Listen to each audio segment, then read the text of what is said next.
Xenosystems Fragments. Zero-Centric History. Nickland. Narrated by Skeptical Waves. Reaction, even neo-reaction, tends to be hard on modernity. God knows, so to speak, there are innumerable reasons for that.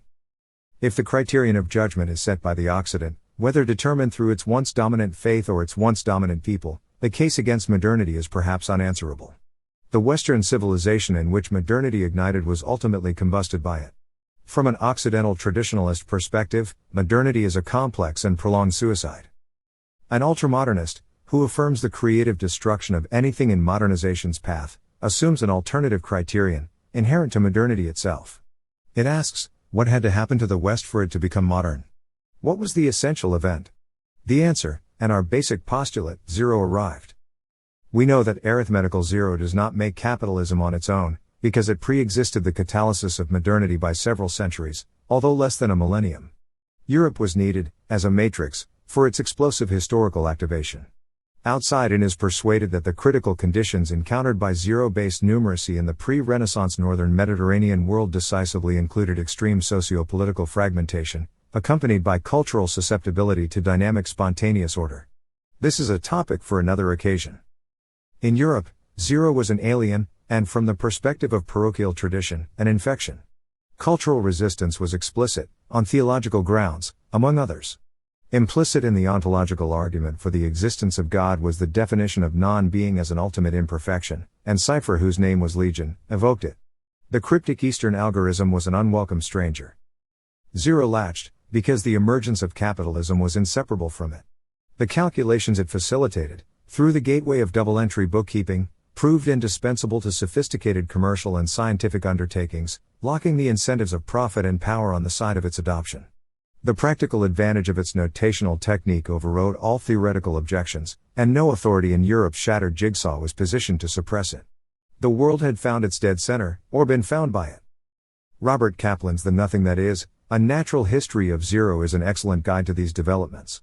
He notes that, at the dawn of the Renaissance, just as pictorial space, which had been ordered hierarchically, size of figure corresponded to importance, was soon to be put in perspective through the device of a vanishing point, a visual zero, so the zero of positional notation was the harbinger of a reordering of social and political space. Capitalism, or techno-commercial explosion, massively promoted calculation, which normalized zero as a number. Kaplan explains. The growth of a language for arithmetic and algebra was to have far-reaching consequences. The uncomfortable gap between numbers, which stood for things, and zero, which didn't, would narrow as the focus shifted from what they were to how they behaved.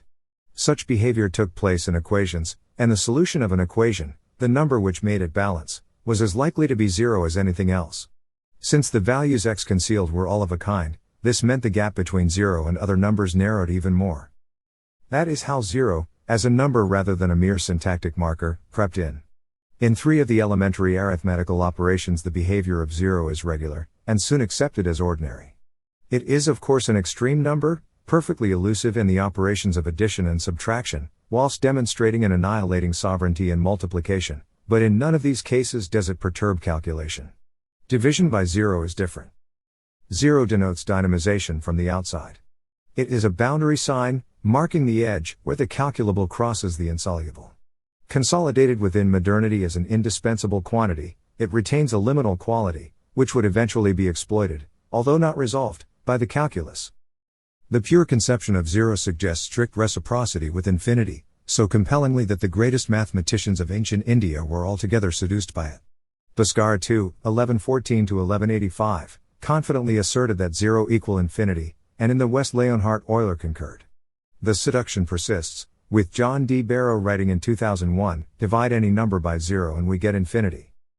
Yet this equation, appearing as the most profound conclusion accessible to rigorous intelligence, is not obtainable without contradiction. Why? Kaplan again.